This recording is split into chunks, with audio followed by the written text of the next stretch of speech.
Hello guys, welcome back to another video. It's very cold, so apologies I'm all wrapped up. Today I'm driving a Bugatti. That's pretty exciting, isn't it? It's no ordinary Bugatti though, as if there could be an ordinary Bugatti. This is called the Baby II. It's based on the Type 35 from the 1920s. It's actually electric powered. I'm going to give you a look around it now and let you know all the details. So this car is built by a company called the Little Car Company, but it is fully endorsed by Bugatti. You see here, a little plaque, Bugatti Automobiles, Baby 2. There was a Baby 1, I think in the 1920s also, which was a half-scale version of the Bugatti Type 35. This is a 75% scale version, so that adults can fit in this and drive this. So it's not a full-size car. You can probably tell it's not a full-size car. However, the original Type 35 was 3D scanned and recreated as close to life as possible within reason.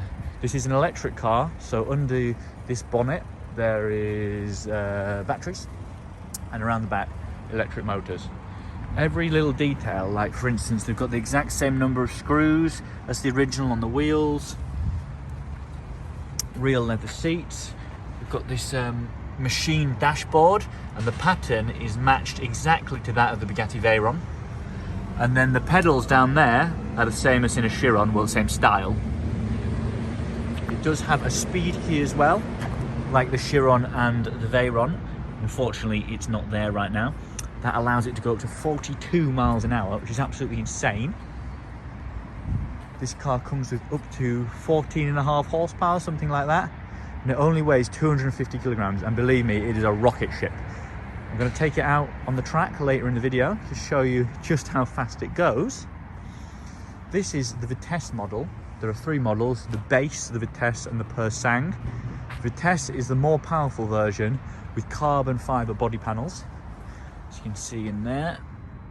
And then the Persang, again, is a more powerful version, but it's got hand-made, hand-beaten aluminium panels. More true to the original back in the 1920s, the Type 35. So I mentioned it's electric powered. It goes up to 42 miles an hour. They can actually manage over 50 kilometers of range out of a single charge, which is impressive for a tiny little thing like this. But that's enough of me talking. I'm going to jump in another one they've got now and take it around the track up to the 42 mile an hour top speed. So I'm pretty excited. Wish me luck. Let's see how it goes. It's a really cold day. I think it's below freezing, and my hands are struggling to hold on to this wooden steering wheel.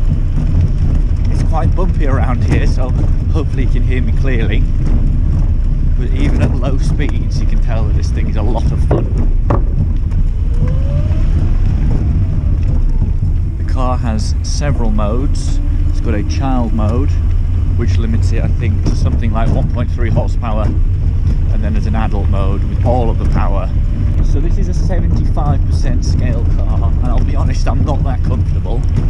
I'm not the shortest person in the world, and my knees are very much pressed against the dashboard at the moment.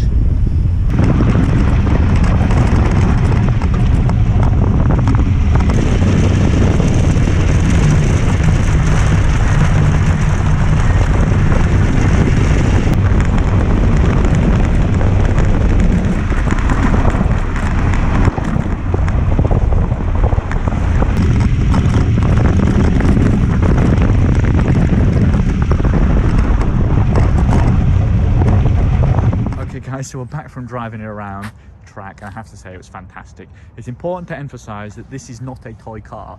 This is a 75% scale model Bugatti Type 35 that happens to be electric. Even the way they've set up the suspension is the same. It has this friction pad suspension. Every single little detail within reason is just how it would have been back in the 1920s. And with that, it does command quite a price tag. The most expensive version, the Persang, is 58,000 euros.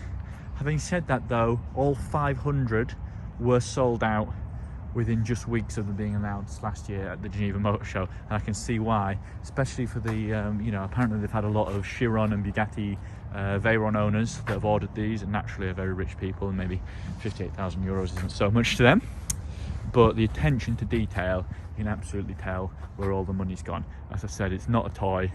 is a proper, well-engineered car, to be honest, that just happens to be not quite as large as I would like it. It was a bit of a squeeze for me, but people slightly shorter than me, and definitely children, could have a lot of fun driving this car, to the extent that this is actually road legal.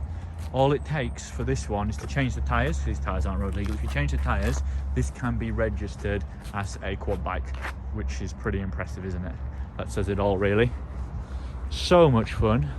I'd absolutely recommend anyone that gets a chance to have a go on one of these to definitely do it.